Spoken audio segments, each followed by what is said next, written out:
Coach, how good is this to be back out here? It's awesome. To be a part of Regions #1 and all that they do in our state is incredible. And then obviously the Children's Alabama Hospital is just one of the best causes that you could be a part of to help benefit. So glad to help represent Auburn today in supporting both of those events. Do you anticipate you're done in the portal this spring? I think so. I mean, I don't know that you ever want to. I don't know of a single thing right now that interests us in it. But so I think we are. I think so. You said at the beginning of the season last year that you guys didn't have enough talent to play poorly and win some of these games in the SEC. Where do you feel like the talent is now, after another portal class compared to last year? I think that's a great question, and I want to be very clear. I thought it would take 3 full recruiting classes to get an elite roster. We've had 2 top 10 classes in our 2 full years. And so there's reason for optimism that we should be able to compete.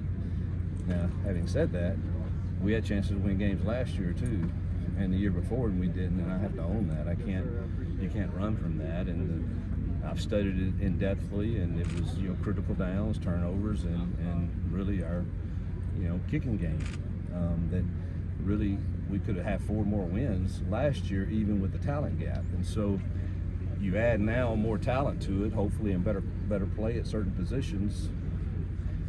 That gives me reason for even more optimism. Now we've got to coach them well, and we've got to be excellent in those critical downs and situations. But there is reason for optimism. Coach, what did you like from Jordan Crawford that you saw in the spring? Well, as a freshman, I thought he, stepped in and was not awed by the lights and even though he's a young kid, and so I thought did you say Jalen or Jordan? Jordan. All right, Jordan. Yeah. Jordan's going to be a really good inside defensive lineman. I mean, his explosion and strength is just it's rare for a freshman, and he had a great spring. Are freshmen more fearless than they were maybe 10 years ago? I think so. I think it comes probably with the new day and age and the exposure that they're getting, and obviously coming in early helps. So it appears that most of them come in with already a confidence and a swagger about them. What do you anticipate the quarterback competition looking like? I mean, are you still wanting to see Jackson kind of have a stranglehold on that first spot? Now you bring in Ashton. I guess kind of what are your thoughts on that group going into the fall? I said this somewhere here recently. Jackson is the number 1. Do I want him to be pushed by Deuce and Ashton every single day? Absolutely. I honestly think we have one of the better quarterback rooms in the SEC. Now we haven't proven it yet, but I think you stack those 3 guys in there, I think you got an argument that you got 3 pretty good dudes. But do I want Jackson feeling like it's his and him getting that confidence and swagger? Yes. Do I want him looking over his shoulder thinking, dang, Deuce and Ashton had 2 really good practices today? Yes, I want both. 2 more. Looking at the youth and the linebacker group, what are your biggest expectations for guys like Marcus Riddick and Hugh?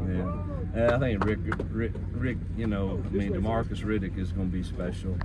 And Keon, what's up, Charles? How are you? More down. I think, I think they are young, but very, very talented. And obviously us landing Caleb in the portal, I think is going to give us some maturity there too to help. But encouraged with those young guys. I know there were a lot of guys in the spring that were held out just with minor cleanup stuff. Is there anything lingering into the fall, or do you expect most everybody to be good? Expect everybody to be good, but another reason why I keep clamoring for 10 OTAs in June, and let's just do individual workouts all through the spring so that you have your team. And I'll keep clamoring for that because our schedule is antiquated and it needs to change, where you got 10 guys that you're counting on that had surgery and they can't be a part of your spring ball. And let's just get everybody healthy and do a bunch of walkthroughs and installs without pads, and then give us 10 OTAs in June like the pros do after the portal's over, and you have everybody you're going to have. All right, Coach. Thank you for Thanks, your you. time.